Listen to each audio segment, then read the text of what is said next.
Welcome to another episode of Tales from the Tables with your host, Rob Bradley, John Charles Ciccarelli, James Burrows, and Damien Hallwood.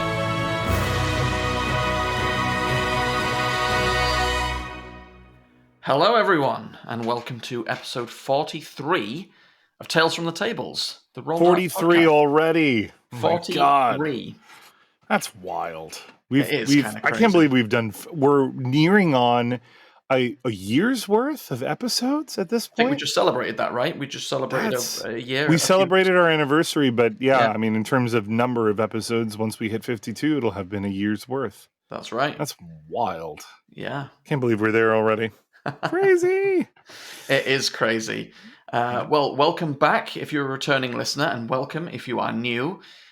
We are going to talk a little bit about some TTRPG news today, catch up with one another. It is just my good self and co-host JC today. Yo. We're sadly missing our illustrious leader, Rob, and James too. Neither can make the podcast for various reasons today, so they will be missed. So we will be a dynamic duo today.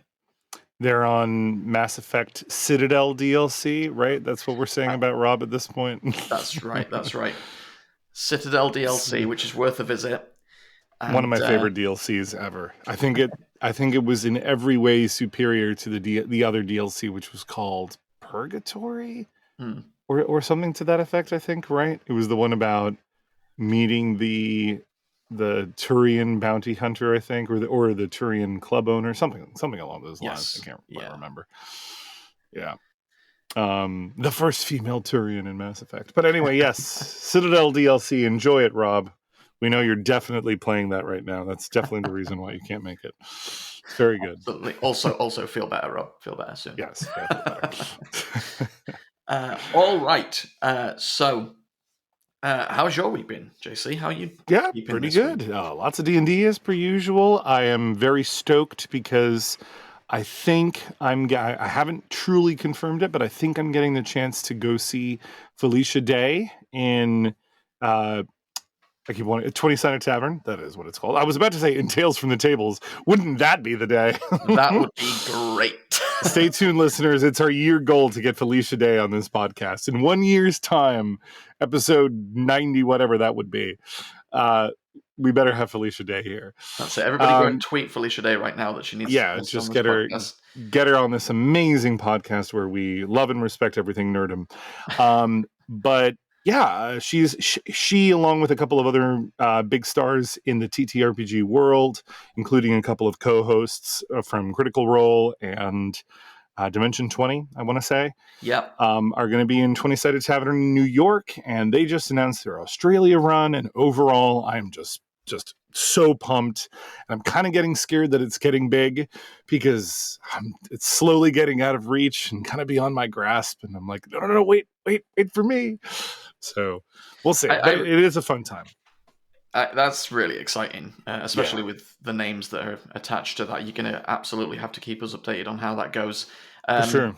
I really enjoyed Dimension 20. If anyone hasn't checked out Dimension 20, on the surface, their games might appear quite, in a very British way, daft, but they're not. They kind of, I equate them in a way to sort of Disney movies or Pixar movies where on the surface looking out, you'd think, how am I so emotionally invested in this car or this toy? Or this emotion. Right. Yeah, this storytelling is so on point that it no matter what the coating it's wearing is, the core fundamentals of the story are there to get you invested. And Dimension 20 does that really well. They'll have very weird premise, a very sort of weird premise for their campaigns, a sort of whimsical fantasy high school or a sort of hidden magical world in New York, or playing the villains, the incompetent villains in a not Lord of the Rings. But then they find all the right beats for emotional sort of weight and gravitas. And it's that's really incredible. Really good watch. I think that is what originally turned me off from watching / listening to them, was the fact that there were these weird setups and premises. I was like, oh, I mean, it's a fun theory and concept, but I don't know that I want to devote my already strained time to 2 different TTRPGs or live plays, and in one of them that's about a fantasy high school. I didn't really know that was for me, but everything I've heard since has told me how good it is, and how, of course, an incredible host Brennan is, and ultimately he went on to go also do Critical Role hosting and EXU and all this other stuff. Calamity So, was superb. Calamity, that's the one. That's It the was one that absolutely everybody superb. talks about. Gotta watch that. I still You haven't. have to. It's Yeah. like 4, I think it's 4 episodes total, and Yeah. tells the story of the Calamity, which, if you're at all connected to the world of Critical Role, you'll have heard about the Calamity. Right. Sort of an ancient history moment, really core It's to a the lore great of that premise. world. It Just is. really something cool to listen to if you're into the history And of Exandria. speaking of whimsy meets powerful emotional beats, Calamity has it all. Nice. And Brennan is absolutely on point, especially his personification of certain characters are chilling. Nice. So, yeah, get that watched. yeah, I'm on it. Promise. Yeah, big week for me on D&D 2. A couple of games this week, and then returning back to... we're not doing a home game this week, but we're doing a little Western-themed one-shot at the end of the week to sort of tide us over until we get back. And Cool. I'm deep in preparation for our campaign 2, because we're rapidly approaching the close of our campaign 1, which I've said before is going into Icewind Dale, which is very exciting. Yeah. I know you're pumped for that. How did Fallout go, or is that something you want to reserve for Tales from the Tables? I'll save it for Tales. We'll mention it in Tales, because Fallout has been a lot of fun, as always. Sadly, no game tonight for Fallout or next week, but we'll be returning in a couple of weeks, and I eagerly anticipate that, because things are really starting to move. But yeah, I'll save it for Tales. Speaking of Critical Role, it's a nice segue into the news. So if you don't mind, we'll dive right in. Let's do it. There's not a great deal of news to talk about this week, so we can sort of dedicate our time to Tales and any other topics. But speaking of the folks over at Critical Role, very recently they've just announced that Daggerheart, their own stab at the world of TTRPGs and fantasy, will be releasing in spring 2025, and pre-orders for that game are now open for the physical products. Do we know anything about Daggerheart? Do we know like the system, or do we have any teaser of how it works? Have they run anything of it? It's been open play tested. Okay. Yeah, and it's a 2d12 system where you allocate a hope die and I think it's a fear die to each of the d12s, and depending on success or failure, you either succeed or fail with fear, or succeed or fail with hope, and it alters the way things can play out. Okay. Tiny bit like the Fantasy Flight Star Wars. Yeah, a little bit with that. Yeah, nowhere near as sort of crunchy as that game can get. Right. Which I love that system very much. I'm determined to run a Fantasy Flight Star Wars. It is a really cool system. Yeah. My World War II themed Age of Rebellion games are sitting waiting. When are we getting when are we getting a sequel of that, by the way? I need to know. Andor, I believe it should right? land next year, because I think it's finished filming, or is very close to finishing filming. Gotcha. Absolutely at the top of my most anticipated list is that the second season of that show. I know Arcane is coming back in November, which I'm really pumped about, but I was wondering about Andor. Cool. We live in a golden age. We're getting a sequel to Andor series. We're getting a sequel to Fallout. We're getting a sequel to, as you just said, Arcane. Mm-hmm. Yep. We'll have a 5th and final season of Stranger Things. It's crazy. It's a good time for TV. But Daggerheart, yes, there's 2 core sets that you can pre-order on their official website. There is the Daggerheart core set, which is the core rulebook, and then a collection of 279 art-filled cards. Holy! Because the game uses, for character creation, you select abilities and sort of features and traits for your character that are represented by these cards that you have sort of with you, almost like a character sheet, I suppose. I've never played it. I've watched the live play on Critical Role, and I've read the early playtest they release. I haven't read it since they've done a lot of updating, but I think I'll definitely pick this up, because it was a fun system from what I can see. Cool. and the art on the cards and everything looks great. The second set you can order is the Daggerheart Core Set Limited Edition, which, as well as featuring the core book and all of those cards, also features a GM screen, dice, custom box to store it all in, some tokens, character sheets, so a bit of extra. Very cool. Looking at the prices here, the Daggerheart Core Set is $59.99 in pounds, and the Core Set Limited Edition is $149.99 in pounds. ETA Spring 2025. So if you're excited about Daggerheart, get your pre-orders in now. There's no, interestingly enough, there's no artwork for the core book. That is, it literally says gorgeous final product art coming soon. So it doesn't represent final art, but sure, you know what you're still getting. Still a work in progress, right? Yeah. Nice. A fun system. Check it out. And as I say, there's a handful now of live plays on Critical Role's YouTube channel or wherever you watch Critical Role to see how the game plays. And it's an interesting little system. Rules light. Do you think that there's going to be room for D&D once Daggerheart officially launches and they probably move their campaign in their next campaign into Daggerheart? I am fascinated to know what happens with that. They haven't, as far as I'm aware, officially said anything about that. Right. As far as I can see, they're still closely working with Dungeons and Dragons. Sure. I don't think they would burn that bridge. Yeah. It's very interesting what they will do with their next, what I assume will be their next core campaign, because campaign 3 is well into triple figures of episodes now. Wow. So I suspect we're only a few months at most from conclusion of that campaign. I would have thought that they're definitely, from narratively, I'm all caught up, and it seems like they're getting very close to sort of end game material. Nice. So I'm very fascinated to see what they do with their next campaign, because they would completely be well within their rights to do Daggerheart as their next campaign. Right. But that would both surprise me and not surprise me, if that makes sense, for them to abandon D&D.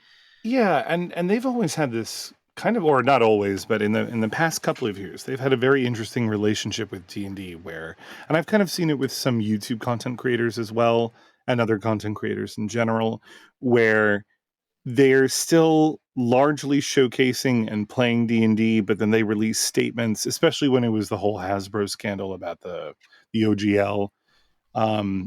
And they release statements about how, they believe in an open license and they're working on their own thing, but then their products are featured ever more on D&D Beyond, and there's still partnerships there. And likewise with people on YouTube, for instance, they come out criticizing what was going on with the OGL, but then they're invited to do D&D in a castle, which is a very Wizards of the Coast controlled thing. So I don't know. It just seems interesting. Given how that's going on. I don't think it's hyperbole to say that Critical Role has had a colossal impact on the success of 5th edition. Yeah, agreed. And I think Critical Role, especially given how much money they've made from Critical Role, $11.5 million to get Legend of Vox Machina onto Amazon Prime, crazy money, crazy success, a huge fan base. Yeah, I don't think Wizards are in a position to burn that bridge. Right. And so if the folks at Critical Role come out with the rest of the community and say, look, we don't agree with what you're doing, I think Wizards of the Coast are sort of in a position to turn around and go, okay. How would you You're prefer like, you're we do right. it then? Yeah, thank you for that perspective. So, hey, let's talk next month's release calendar. Yeah. Yeah. Because the other, to sort of put my final thought on this with Critical Role and their next campaign is, presumably if they go to Daggerheart, they will be leaving behind the world of Exandria that they've built over 3 campaigns, TV shows, many, many books and comics. One-shots. They presumably have to leave that behind, which I can't imagine they would do either. Do you think so? You don't think that they would just try to tell another Exandria story using Daggerheart as a system? Does Daggerheart just not really fit the world? Ballsy. That would be ballsy, because Exandria is now an official. Oh, that's true. Right. Campaign setting. It is a campaign setting. Yeah. The first one in many decades to get an official release as a brand new campaign setting. So That just goes to show the Interesting. weight those guys have over there. Right. Yeah. Well, I'm sure Remains to be Matt would seen. like to play, and maybe it'll be somebody else's new world and new campaign. Who knows? I could see a And different yeah, GM running Daggerheart as their own. for sure. Who would it be? show. Who would you vote for? Who would you like to see as a DM? To GM like full time for Mm. Daggerheart? Maybe Liam. Yeah, Liam would be great. Maybe Liam would be a great I think pick. I'd say Laura Bailey, to be honest. Yeah. I think she's diverse enough that I like all of them are. All of them are talented voice actors, but I think I would never run out of fascination listening to Laura's different voices and accents for different characters. and She's different done some really NPCs. fascinating stuff in the most recent sort of last 5 to 10 episodes of Critical Role. Oh, She's had a really? really interesting perspective shift. And that's all I'll say because it's massive, massive spoilers for the campaign. But yeah, she's had a really interesting campaign perspective shift from a player perspective. Sure. And it's been really interesting to see how she's handled that. So she'd be a great, any of them would be a great pick. Any All of them would be fantastic. Yeah, I'd love to see Travis do a little bit more GMing as well. I love Travis. Yeah, Liam Sam would be amazing. I was just talking about Laura Bailey. I have been recently playing a lot of Spider-Man 2, and I'm sitting there, I'm like, I know this is Laura Bailey playing Mary Jane Watson. I can't believe how different she sounds. Because it's great, right? It's honestly so fantastic. Because it's not that different of all the voices she's done in various video mostly games. her voice. The work she did in Uncharted, very different accent for very her. Different, yeah. You know, some of the accents she's done for Critical Skyrim. Role. Mm-hmm. Whereas Spider-Man, her voice isn't that different from how she normally sounds, and yet exactly, and yet it's the little choices that she makes. It's the delivery in the context and the situation. I think she's honestly a fascinating case study for anybody who's really interested in that kind of stuff in voice acting, because she has a very natural way of encompassing the situation and the context and reacting to it in a way that makes you forget that you're listening to somebody record lines versus somebody literally living a situation. And she does it so well, of course. A lot of the actors in that game do. You know that I think this is pretty common knowledge, but each actor for Spider-Man records their lines probably multiple times, but they have 2 finished recordings. One for when their character is at a standstill, if you're just perched on a building or on a wall, or you're standing on the sidewalk, and another for when you're swinging, and they add a lot of breathiness and exertion to that. and it dynamically switches too, which is great. Yep, they can just switch in the middle of you delivering a line. Or your character delivering a line. They'll switch the way. Man, I need to start a video game podcast because the amount I could talk about the craft in that game. It's crazy. God, yes. And that's alone from it being a Spider-Man property, which I adore that character. So yeah, Laura Bailey, her work as Abby in The Last of Us Part 2, absolutely mind-blowing. She really is an astonishing. You know, there's a lot of talk about how incredible she is, but she really earns it. She really does. And Jaina that example, Proudmoore, man, that was my introduction, I think, to her. Yeah, from World of Warcraft. Anyway, we could talk about Laura Bailey for forever. If we could. We need the Laura Bailey harp to come in now, just to cap that off. That's right. That's right. So 1 year from now, we'll get Felicia Day and Laura Bailey on the podcast. That would be great. Okay. We'll start with Laura, and then we'll work our way through the Critical Role team. In whatever order their sort of diaries can work out. Right. That'd be great. They're available. Man, getting chills just thinking about it. So, a little bit of WizKids news, and then a little bit of bummer news, at least from my side of the pond, and then we'll be done. So, WizKids showing some new stuff off very recently. Kind of most notably from D&D, they've released a new miniature for the Black Dragon. And a bookend of the Black Dragon. I gotta look that up now. Man, I love that Black Dragon design. It is really cool. It evokes the previous design. The bookend gives you a better look at it, I think, than the miniature. But they've gone with a classic sort of forward-facing horns and sort of black scale. But sort of bone whited the face to look like a skull, without it actually being a skull. And if anybody who has any connection to the design team for this is listening, I suspect that tail.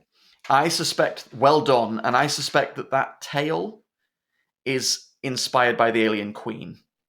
Oh, sure. I see it. I see it with all the ridges and the spikes. The ridges, the specific angle of those kind of almost leveled ridges and spikes. They kind of look like the bone structure of the tail and spine from the Alien franchise. Yeah. Agreed. The horns, too, a little bit like they're still forward facing, so very much a Black Dragon staple, but they've gone up and curving over, so it almost lends a bit of a heart shape to the face. Yeah. But it really reminds me, in a way, of like an exaggerated Balrog horn from the Peter Jackson films, at least. That's cool. Oh, that looks really sick. I haven't seen the bookend yet, though. I'm gonna keep looking. Check it out, because it's a much more detailed look at the face, and man, never did I want to come face to face with any of these dragons, but it's just jumped to the top of the list of no thank you. And at the same time, maybe my I see it painted. Yes. I see what you mean. Oh, how cool is that? And the fangs extend downward from the top jawline and over, like almost like a saber-toothed fangs. Yeah. Over the Snout jaw is and clipped, below. seems skull-like as well. Yep. Amazing. Really amazing design. There's cool. the other, because it's a bookend. The other bookend is the red dragon, which is it's awesome looking, but it's very familiar. It isn't quite as much of a departure as the black one has been, but still very. I mean, all of the work they've done on the dragons so far, we've seen a lot of them now. The new designs of them are so beautiful. The design team have just excelled in the rethinking of these dragon designs. They've evoked so much of what makes them recognizable as D&D dragons, but at the same time tweaked them in a way to make them look more unique. It's made them look like they fit into their environment more. It's given them a lot more character, and even in some cases evoked older versions, like the gold dragon has gone very much back to a more sort of oriental style as opposed to a traditional D&D dragon shape. Yeah, so very true. Check these out. The Black Dragon miniature for the game from WizKids, as well as bookends from WizKids. And the wings still have holes in them, like it's decrepit and layering in a swamp where it's just been kind of rotting away slowly. The fingers until as well. It comes up and the fingers. The fingers of the wings in that bat-like way, where the fingers kind of form the wings. They're in the Black Dragon. They're sort of extended. They're longer and look more finger-like, like it could almost actually pick something up with its wing. Yep. Really, really cool looking. And the skull face just tops it off. Really superb design. It looks like the wings, the finger claw-like appendages on the wings kind of look like it's got a new set of nails from the salon. Like it just came back and it's like, check them out. Yeah. Amazing. Alien Queen. Yeah. It's awesome. Very cool. I like finally from WizKids, there's another release from WizKids, which are life-sized replicas coming from WizKids. And there's a list of them with pictures. We're getting a red dragon egg. I literally just found that photo. Okay. I see it. What else is there? Apparently life-sized version of the egg. There is a Displacer Beast kitten. Very cute, sort of black and purple kitten with big green glowy eyes. There is, moving over to the other side of the pond with Paizo and Pathfinder over there, we're getting a gourd leshy, which is sort of a pumpkin-headed little plant creature with a smile, just in time for Halloween. It'd be a great Halloween decoration. And then back to Critical Role again, as we swing back around, we're getting a life-sized bear cub of Trinket from Critical Role. That's amazing. Complete I know with that's armor. going to sell. That's complete with armor. Very, very cute. Very cool. Okay. That's so much money to spend that I don't have. Oh, I see the Displacer Bees kitten. It's kind of Yeah. like sitting on its paws, and it's got its little purple furred chest puffed out. It's actually really cute. Yeah. Oh my goodness. Yep. Very, very Yep. cool. May have to spend adult money on this stuff because it looks amazing. These are expensive. Yeah. They're all sort of close to, if not over, $100 as the prices I'm looking at here. Woof. Worth it. I mean, what? Huh? Pretty Yeah. big. I mean, they are all big, being that they are life size. So, yeah, You know very what we cool. should get a life-sized version of? A mimic. Yeah, there's a few living in the world of having a 3D printer now. There's a few mimic tankards that I really, really like. Ooh, That I'd love to yes. have. Yes. They're really cool to be printed out. But yeah, That could be big a sort of really mimic chest. fun. Oh, that could be a really fun idea for like an in-person session. I like the idea of sometimes mixing in like real world scavenger hunts with whatever's happening in the game. So you have to get up and away from your table and look for things around you. I did this for one of the very first games I ran for Rolldark when we were still playing in person pre-pandemic in a bar, but we had the luxury of playing in the upper room of a bar, which was a very traditional looking library almost, and they had long floor to ceiling shelves of different books and little busts and statues, and I had things all around the room, and they had to find the pieces of a note. I would love, all you need is a large amount of googly eyes and some tape on slavering mouths and jaws, and you're like, find the 6 mimics in this room, and you could make any object into something cool. A book, a mug, like you were saying, a cup, a placemat if you know where to look, maybe even the table that you're playing on. That Yeah. could be a lot of fun. That would be a lot of fun. Yeah, just Yeah. googly eye You heard it here everything, first. hide the mimics. Mimic hide and seek. Amazing. So yeah, lots of stuff coming from WizKids. I expect lots more in the coming years, as the sort of big release this week is, of course, the Player's Handbook for Woo! the revised 2024 edition of D&D 5e. Big release for most of us. For most of us, yes. We'll come to that in a moment as I cry into my sleeve. So, a few people have had access. I think we mentioned it last week. A few people have had access to the Player's Handbook early via D&D Beyond, depending on the subscription tier that you have. So, a lot of people have had a chance to read the book and digest its changes and everything. The physical book itself released on the 17th this week, so just a couple of days ago. As the time of recording. That's both the physical standard edition cover and the limited edition alternate cover. On that note, if you've, like me, find yourself a couple of days after release still waiting for your alternate cover, there are delays. This is coming from D&D Beyond support.wizards.com. Delays outside North America for 2024 Player's Handbook alternate cover. Unfortunately, due to unforeseen circumstances, there has been a delay in printing of the alternate cover of the 2024 Player's Handbook. This has resulted in a delay to its release in regions outside North America. The expected release date by region for the alternate cover is now as follows. North America, no change. September 3rd, local game store early access, September 17th. UK and Europe, October 18th, so a whole month. Australia, October 24th. And New Zealand, October 31st. Wow. So, jeez, it's those are some massive time frames. Yeah. Yeah. Now, I believe there are many of these alternate covers out in the wild that you can actually go and buy. And I know at least one person in our sort of Rolldark chat showed that they had the alternate cover in hand. So there are places to get it, but I think I am one of the unlucky ones, as I've had no dispatch note of any kind for my alternate cover. So it looks like I'm waiting a month from now to get my physical copy.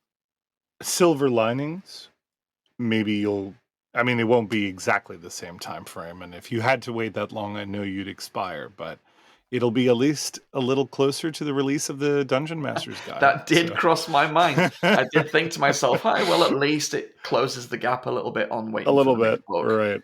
right? So yeah, it's sad news. So if you're listening and Yeah. you're like me wondering, because the retailer I bought from didn't actually send me a notification, although I know some are. From looking across the internet, there are a few people getting notifications of this. It looks like, sadly, it is going to be delayed. And this, I will clarify just one more time, it is just the alternate cover. The standard cover doesn't seem to have any delays in printing, so those should be hitting pre-order stores and online retailers, or have already hit them and be winging their way to you. So, yeah, a bit of a bummer. Sorry, Damien. I've been reading it online and for the most part very much enjoying it, very, very happy with it, really like the layout, and was keen to see how that translates to a physical book. I do have to say very well. I have, as you know, I have my opinions about some of the content in the book, but the layout and the art is definitely a positive opinion, because the way that they've structured the book, the organization of it, the accessibility of it, the readability of it, and the way that it physically feels in your hands and feels to flip through is really well done. Clearly a lot of thought has gone into the design process, and it's come out excellently. There is a piece of art, and I'm sure you see this online as well, but the way that the backgrounds are laid out actually really impressed me when I flipped that page, because I haven't been reading it in order. I've been bouncing around sections that I want to, and I haven't even finished going through the whole thing. But I was really impressed with the backgrounds. They provide these beautiful, almost like scenic backdrops that evoke different lifestyles. Like, for instance, if you have a farmer background, it shows a pastoral landscape with a cottage. If you have a merchant background, it shows a busy, crowded market street in some, metropolis. It's really cool stuff. I think if you're an outlander or an explorer or something to that degree, it shows you the Underdark with a variety of giant fauna and flora. Really cool things. So I have to compliment it on that front. Content aside, but that's for a later / repetitive conversation. Can I quickly jump back to WizKids Minis, if you don't mind? Absolutely. For two quick things, because I think if you're listening in and you have a phone on you, please check this out. First and foremost, this is actually an older, well, when I say older, I mean a more recent one that's already come out. But it's the adult Time Dragon miniature, which I just had Google Images up and I literally came across this. The Time Dragon came out, I think, I want to say it was either the Book of Many Things or Bigby's, I think, that it came out in. It might have been Bigby's Glory of Giants, one of the more recent releases. So WizKids has a mini of this, and it is such a cool looking dragon. The design of this. So I remember the art from the book, which kind of has a pastel-y coloration to it, or a general design to it. And when you see art like that, that's a little less than super sharp and defined, you always wonder how it's going to translate over as a physical miniature by the time a partner like WizKids gets around to printing it. And by God, they've done well. The adult Time Dragon is this like pale off-white, very scaled, very old-looking reptilian creature design with a long curling tail that kind of folds in on itself a few times, and the detail of the scales on the neck, on the very, very long neck, and the thick feet and legs is really incredible. It's sort of in a sitting position, and it's got one paw or one foot perched on an hourglass, which is really cool. But the best part of it is the head, because from the snout extends these enormously long whiskers that kind of curve to the sides and then back up and around behind its head. And the crest of the head, rather than a pair of normal horns, it has this almost flame-like antler crest that goes upward and meets nearly at the top in the middle, kind of like a flame almost. And it really is one of the cooler dragon designs I think we've gotten in recent years, especially if you compare it like I did, because I did run a Time Dragon at one point, I think right before the stat block for this one was published, and I went back into the history of like 3.5 and 4th edition to look at what the Time Dragons then looked like, and they looked very silly by comparison. Love and credit to the artists and the designers who made them, but I think it was starting to show its humble origins, and this certainly felt more majestic. So check that out if you're a big fan of minis. And as well, to talk about something a little bit newer, the WizKids has a massive red ghost dragon mini in the works. This was published in April 2024, so maybe there's a little bit more information on it now. But if you look up WizKids Red Ghost Dragon, I can't describe this to you. I can only tell you to go look at it. It is massive, and it really looks it looks so ethereal. The wings, it's all red, but it's a red that's kind of translucent. So presumably if there's a lot of light going through it, it kind of shows. It looks very undead-ish. It's got a bone white sort of facial structure in the horns and skull, not dissimilar to the Black Dragon. But the ghostly wisps that they've sculpted onto the wings and the tail and spine is some of the most incredible stuff I've ever seen. I don't think I'll ever run a ghost dragon in person, but I need this in my life because this looks so cool. 100mm base with the 75mm threat ring. Unbelievable. 10 inches tall. Undead dragon in mid-flight.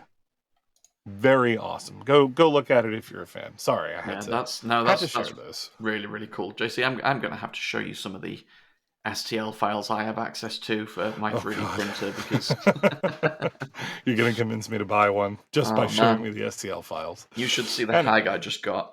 Don't talk to me about hags. I know. Love me some hags. Yeah. On that slight bummer note, and then very pretty dragons, that's the end of the news.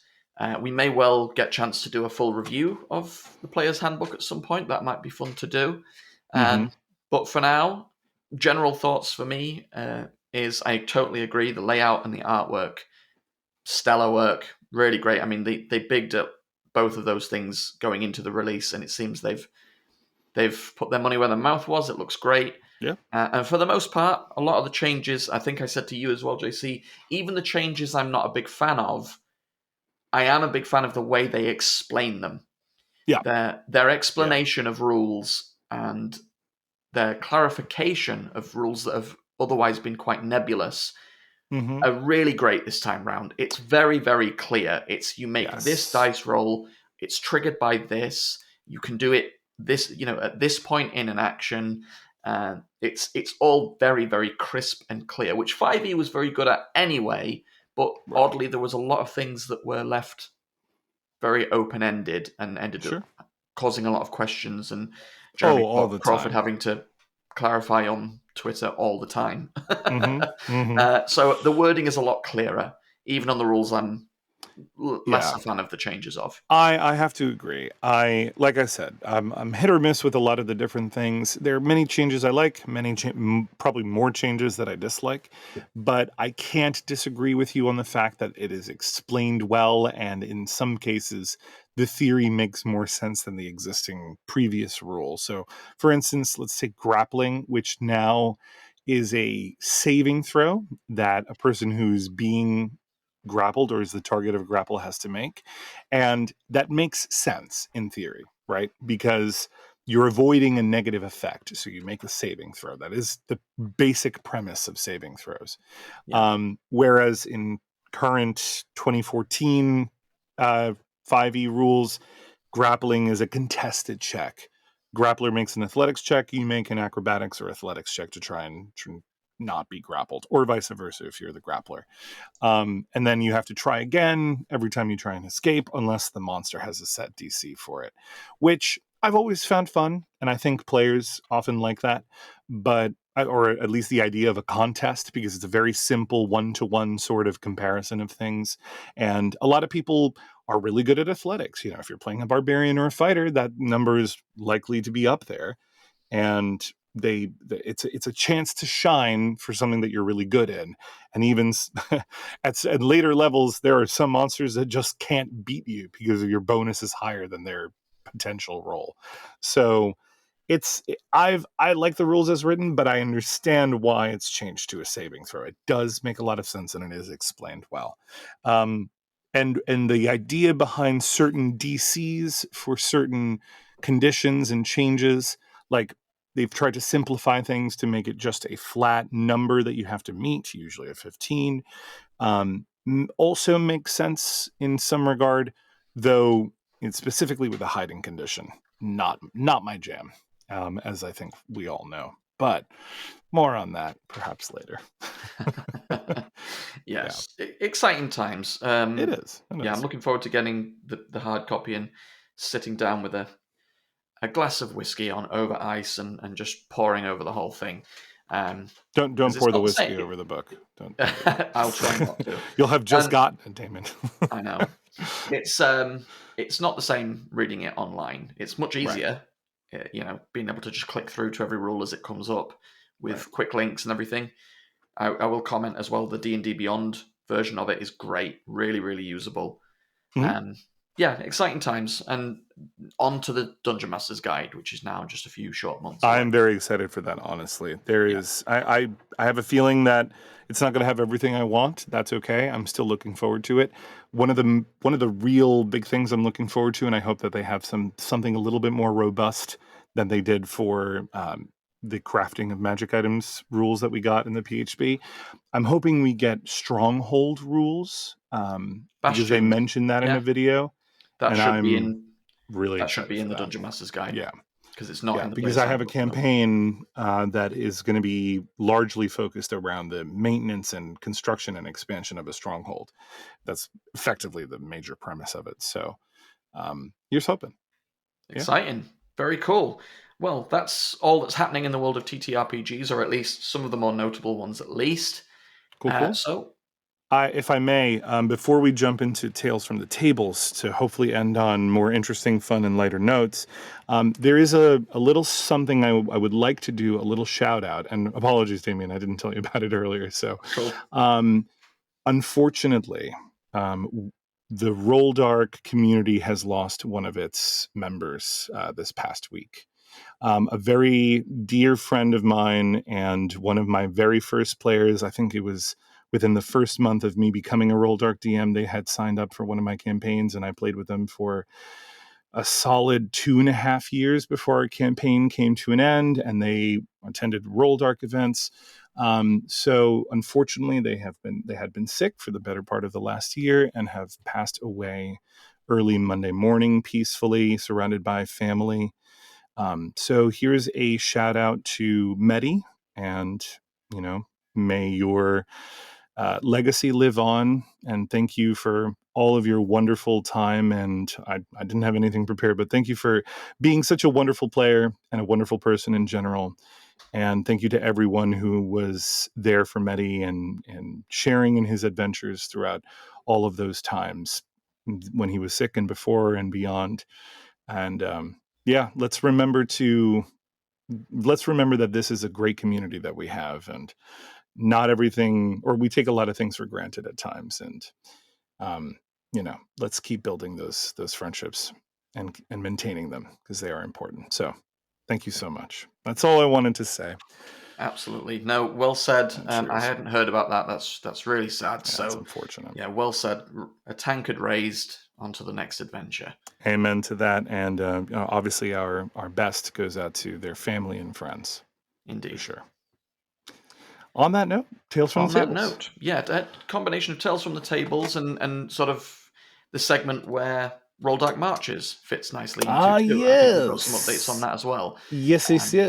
I am actually a GM for Rolldark Marches, but I cannot run anyone because of my unfortunately very limiting schedule, only allowing for a session on Wednesday afternoons, which is very rare. We had a couple of signups, but not enough to run. So Rolldark Marches, if you've already heard of it, you already know how awesome it is. If you haven't, here's the basic premise. It is basically a membership sort of system where if you'd like to become a monthly player, you can have access to unlimited weekly sessions, one low-cost fee of $37.99 per month, your own parcel of land to build and create your own home, first dibs on weekly sessions and off-the-cuff sessions, exclusive access to the subscriber Discord area. If you'd prefer to do it sort of more on a case-by-case basis rather than signing up per month because you're not just sure of your schedule, there is a pay-to-play option where it's £18 for a one-time single Rolldark Marches session. But of course, what is Rolldark Marches? It is effectively, it's a complicated topic, but to keep it simple, it's a shared world. It's one that both Rolldark GMs and the players that have joined this initiative are helping build together. And as we help explore and fill out this world, the players' decisions have a large impact on it and determine what other players might experience, run into, or have to face based on what they've chosen to do. There's a great section of it on our website. Just go to rolldark.co.uk/rolldark-marches, and you will see all of this. All of the explanations, such as player-driven stories, as actions and events are documented as players map the unexplored regions and share their tales with the community. Your actions shape the world and your discoveries are the talk of the town. Be a part of the living, breathing campaign where your choices matter. And to drum it up a little bit more, we have something from James, which he submitted, which is awesome. Just a little bit of a breakdown of all the current plot lines going on in our, what has it been? Maybe 6 weeks of Rolldark Marches so far? Something along those Close lines? to that now, yeah. Maybe, yeah. So a few of these plot lines include Granny Irene the Hag and her trying to make deals with players. Love me a hag. Sorry, Rob. Don't get triggered. Worms infesting and controlling creatures. For instance, hobgoblins. Some connection to larger worms. I don't even know what that's about. That's all it says.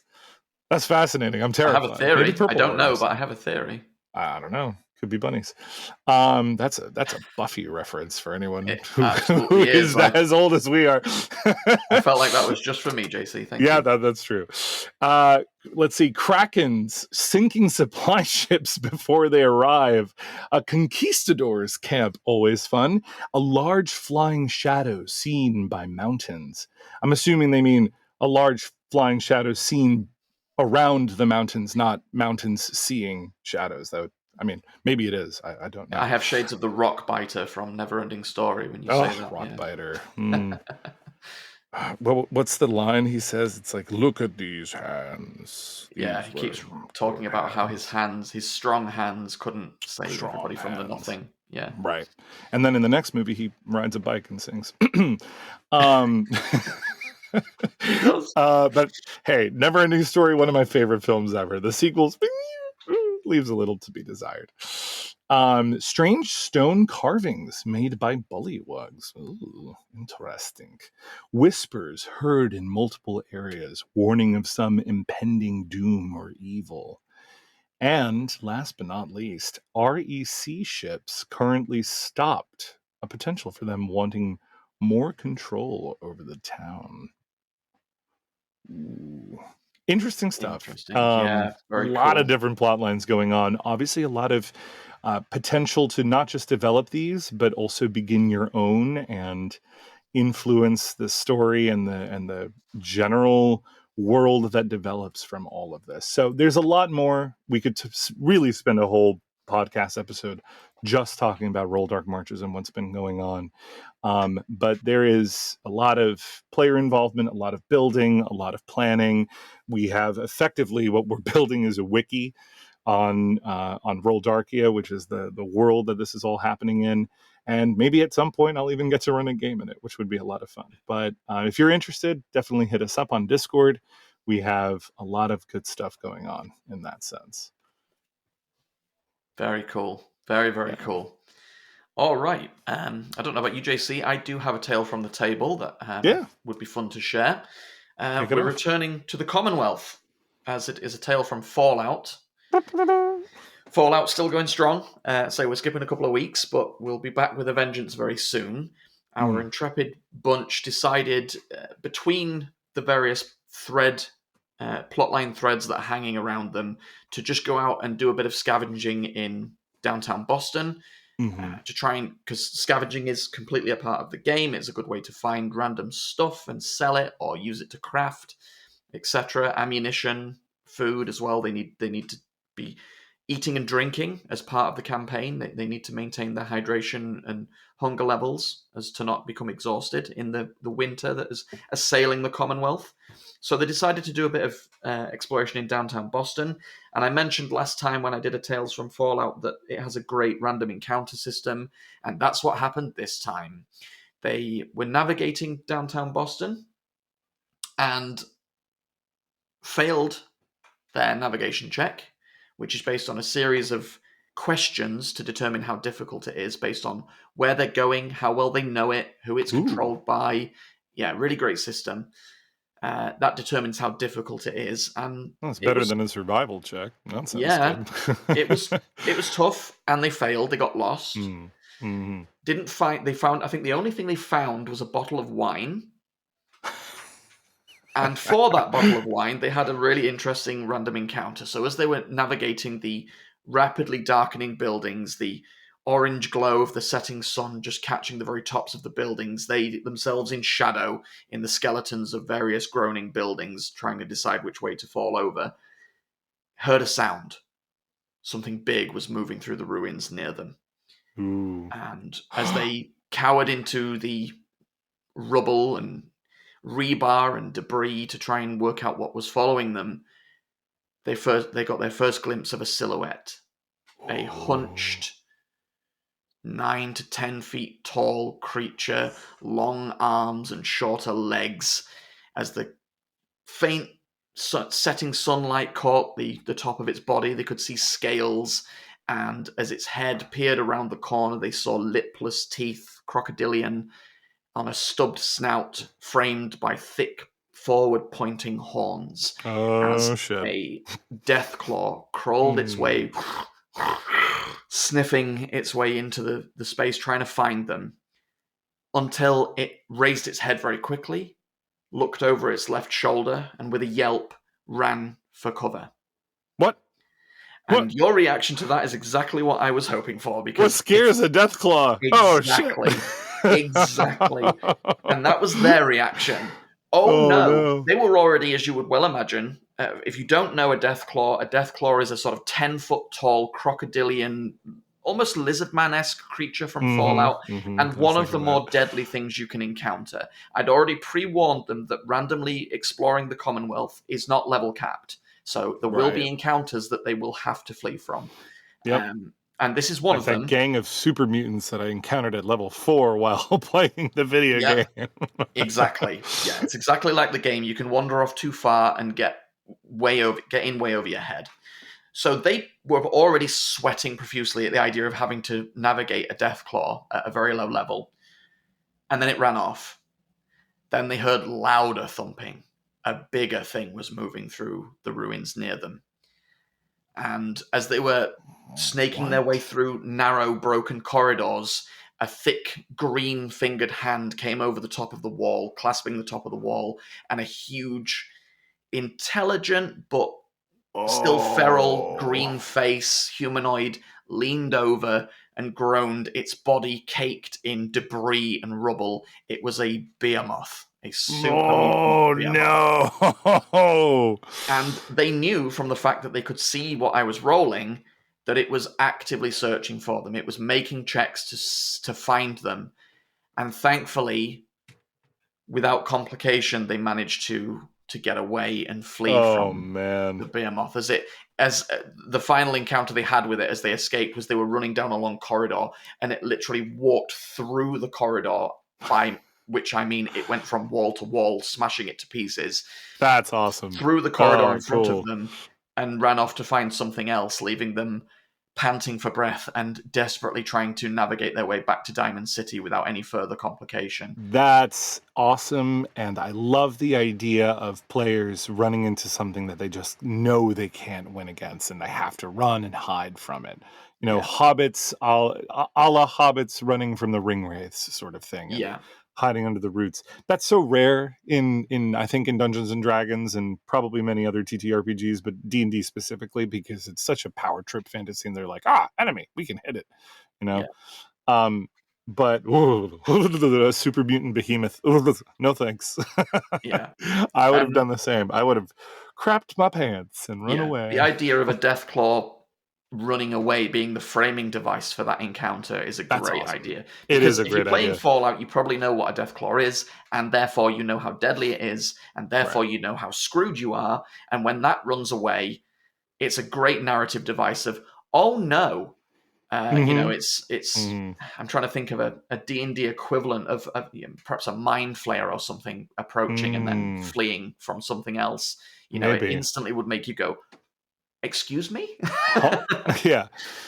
What do you mean all the monsters are retreating as a bigger shadow suddenly appears over the town? Imagine like just running into a dragon lair and then the dragon just escaping because it sees something behind it. That would be.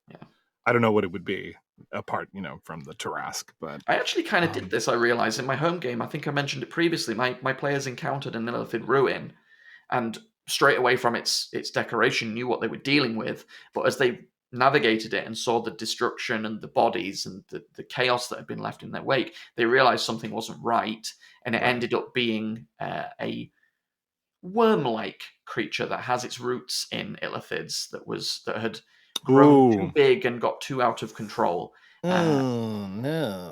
This is why you don't destroy a mind flayer cell without being responsible about cleanup. You can't just walk into a mind flayer lair and walk away from it without extinguishing every tadpole, because then you get those guys and they are not fun. Burn the bodies first.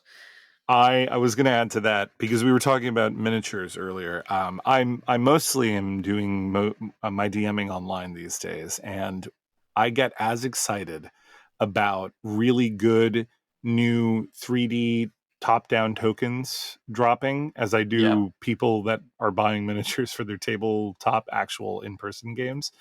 And one of my longtime favorite Patreon creators of top-down tokens, which is called Forgotten Adventures, they are, in my humble opinion, the best in class top-down tokens. If you want something that very accurately represents in a very consistent and detailed art style in a way that emulates the monster manual designs of these creatures very well, plus other stuff, Forgotten Adventures won't let you down. They have I think 50-something packs of creature tokens, plus tons and tons and tons of packs of assets for your tables and stuff.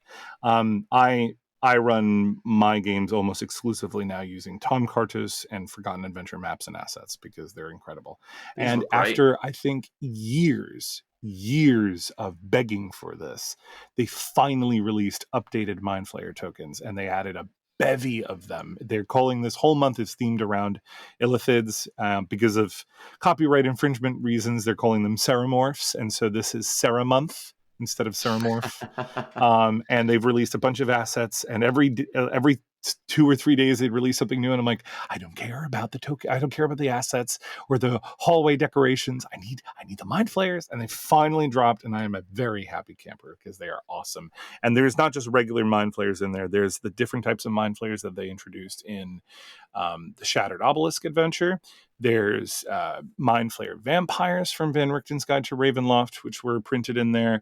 They've released Eulitharids, which are like Mind Flayer sovereigns. They've released I'm blanking, Alhoons, which are effectively Mind Flayer liches. A little bit more complicated than that, but I am excited, and I'm really eager to start dropping some new Mind Flayers. Yeah.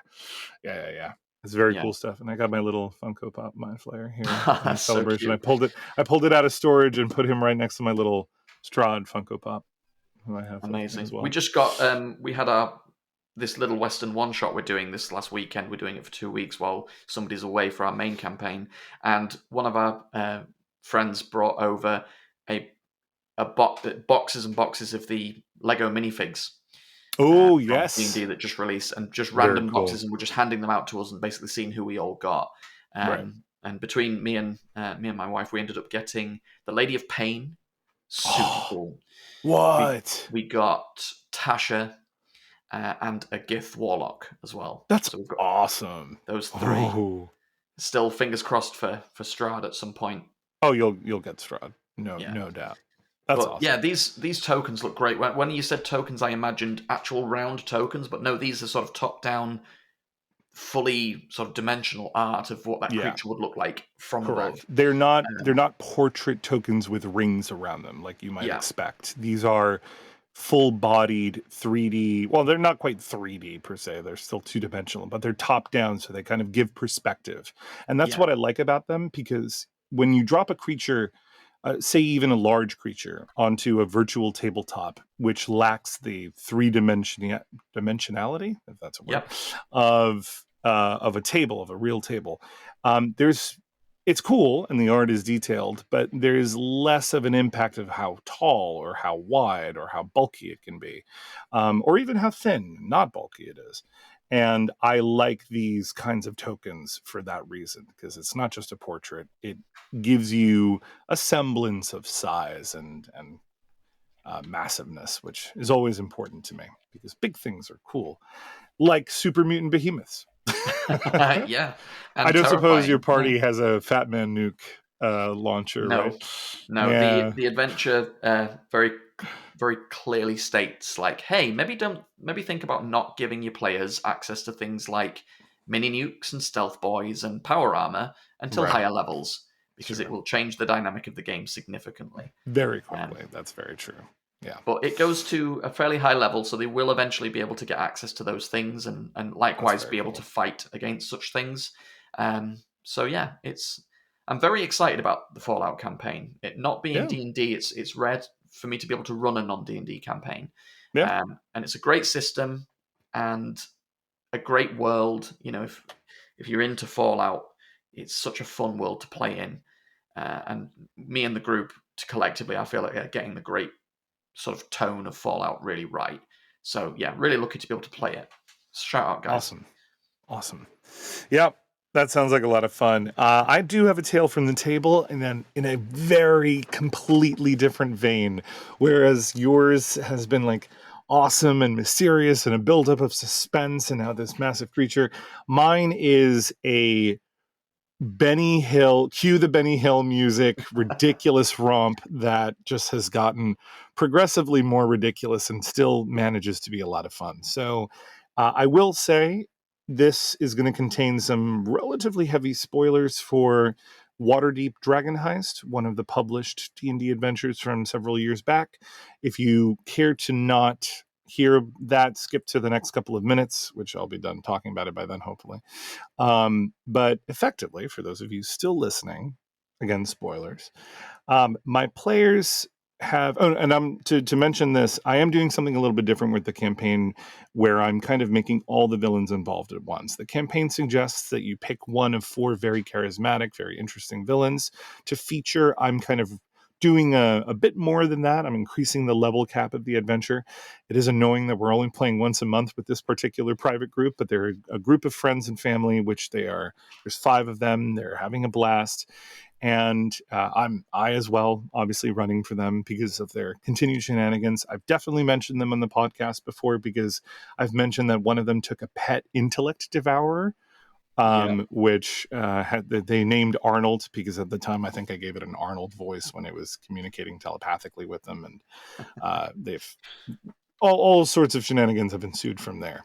But in this campaign, they are currently in the lair of Xanathar the Beholder, who is the crime lord of Waterdeep. Big major spoiler for players who don't know that's there.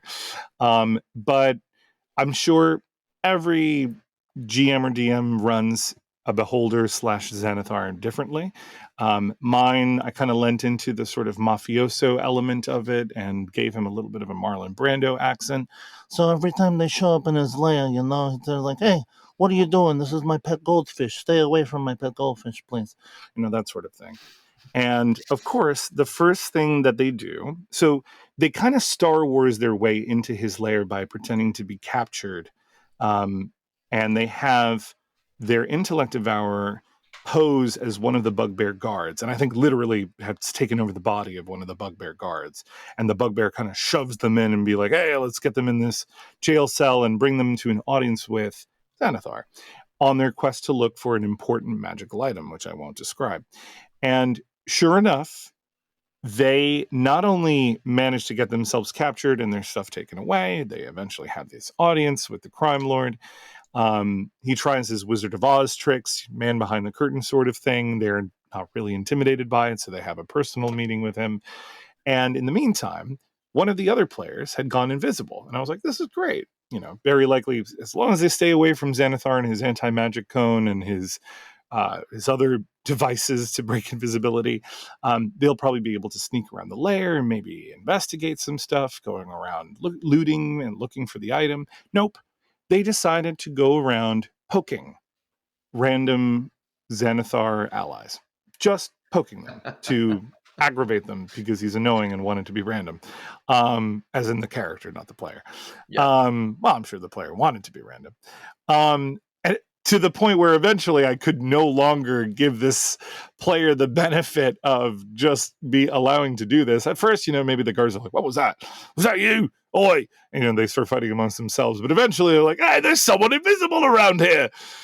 Find him! And then they got Xanathar's attention. He turns on his anti-magic cone eye, not only reveals the invisible player who's now surrounded by guards, bandits and thugs and that sort of stat block guards, but also turned back around to the rest of the party that he was conversing with and found that the druid had wild shaped into a fish in the fish tank of his precious, devoted little pet goldfish, Silgar, I think it's called. And the druid fell out of their wild shape, swimming around in this giant aquarium. Luckily, they're a small sized creature, and just kind of going, and immediately a fight ensued. So that was technically the session before last. They got through the fight. There was, of course, no way that they were going to win. They're all level 4 for context, and they're fighting at least like 8 different very powerful guards of varying stat blocks plus Xanathar. So eventually, Xanathar has them surrender. They choose to surrender, amazingly. The rogue, who was at the halfway point of running away, rolled a wisdom saving throw to see if he wanted to stay with the party. And then he puts them in a couple of jail cells, telling them that they're going to fight in some gladiatorial games to earn their freedom and maybe another audience with him in order to do a job for him, right? To help push the story along.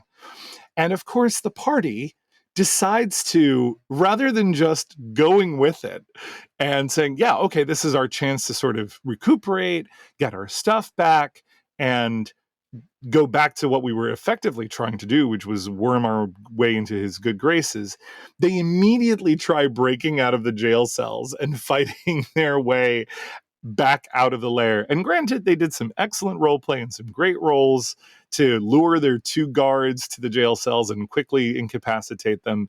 But then as they're exiting, they exit right into the arena because the jail cells that they were being held in was a hallway that led into the gladiatorial pit in the lair of this guy. And there's a crowd of like 40 guards, all goblins and bugbears and humanoids of all kinds, gathered and cheering. Oh, it looks like the games have started early. All right, contestants, and then immediately started fighting a minotaur. And I'm like, oh, they just keep falling forward, and I keep running out of ways to keep them alive. So Here's me looking forward to the next session as they continue to fight their way unnecessarily out of situations. We'll see what happens. Stay tuned. Indeed, that's awesome. Falling forward, man. Players 101 is rare that they're not doing that. Yeah, And I'm definitely. trying so hard to pull, not to pull punches. I let the dice land where they do, but to help the story continue because they're very invested in their characters. It would be a shame to be like TPK, and especially with a lower stakes campaign like this, where it's not like they're in Ravenloft where they need to feel the danger. They're just trying to steal some money. So, yeah, that's where we're at with that. That's really cool. I'll save it for next time, but the Vecna crew on Tuesday are falling forward very hard in their current encounter. It was recommended that they attempt it stealthily. That did not end up occurring, they pointed out later, having seen a lot more of the area, have said that there's no way this would have stayed stealthy, but I don't think they would have liked to have lost their stealth as quickly as they did.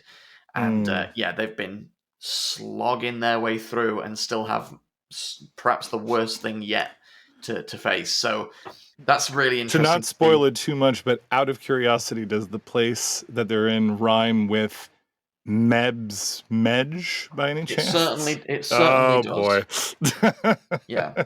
And they now know what awaits them at the end, having gotten a glimpse. So fun. Yeah. I'll save that for next time, but Indeed. Awesome. Some great tales from the tables there. Thank you for joining me this week, JC. Just the two of us. It's been nice to chat. Two of us. We can make it if we try. If we try. Mm-hmm. We look forward to James and Rob returning very soon. Indeed. And in the meantime, check out the Rolldark Discord, check out the Rolldark website, check out Rolldark Marches. There's some amazing stuff going on. And between now and then, we will see you next time. Indeed. See you then. Bye-bye.